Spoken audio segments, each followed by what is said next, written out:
So yun, ipagpatuloy natin ang talakay about dito sa population growth.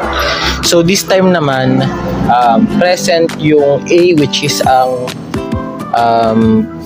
population, future population, and then yung P, which is ang present population. Ang value naman ng E is always present dyan, which is 2.718 kasi yan talaga yung value niya. And then yung growth rate, which is 3% per year. So ang hahanapin natin ngayon is yung time. So yung time yung hahanapin natin. So paano natin mahahanap yung time? So in this case, gagamitin natin ang formula na ito. So time is equals to log A over P over growth rate log E. So yan ang gagamitin nating formula. So i-evaluate lang natin yan. So T is equals to log value ng A, which is 731,093 over 525,600, another over R. So since na naka-percentage, so kailangan natin siyang ilagay into decimal point para nang sa ganun ay napadali yung pagkuha natin. So since 3%, so gagawin natin siyang 0.03. So yan. And then log, and then E. So since yung value ng E yung ganun, so yun. So yan, simplify na natin. So yun, gagamit na lang tayo ng calculator para mas madali ulit yung pag-solve natin.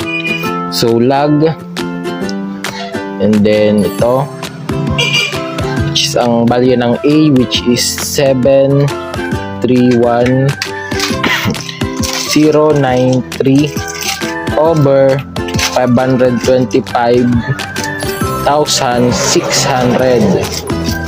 Ayan. So ang value ng taas is 0.143 over, ito naman ang isusunod natin. So 0.03 log, and then yung value ng E, which is ito dahil ito yung value ng E, 2.718. So yan, ilagay natin dito ang 2.718, and then yan, and then i-solve natin, which is ito. So kung mapapansin nyo ay ito yung kinalabasan. Susulat na natin dito sa baba since ito naman yung sinolve natin na sa baba. So 0.0113.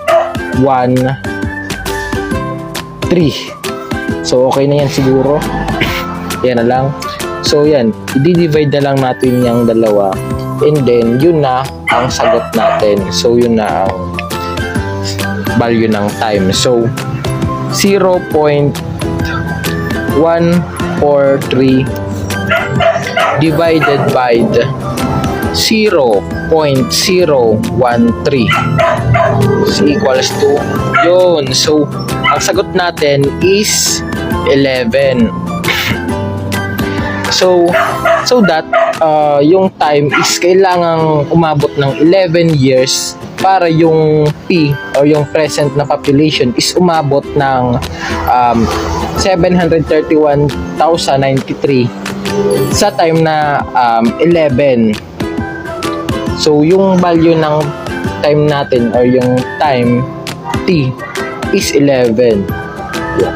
11 years. Yeah. Okay, sana may natutunan kayo. And thank you. Yan lamang.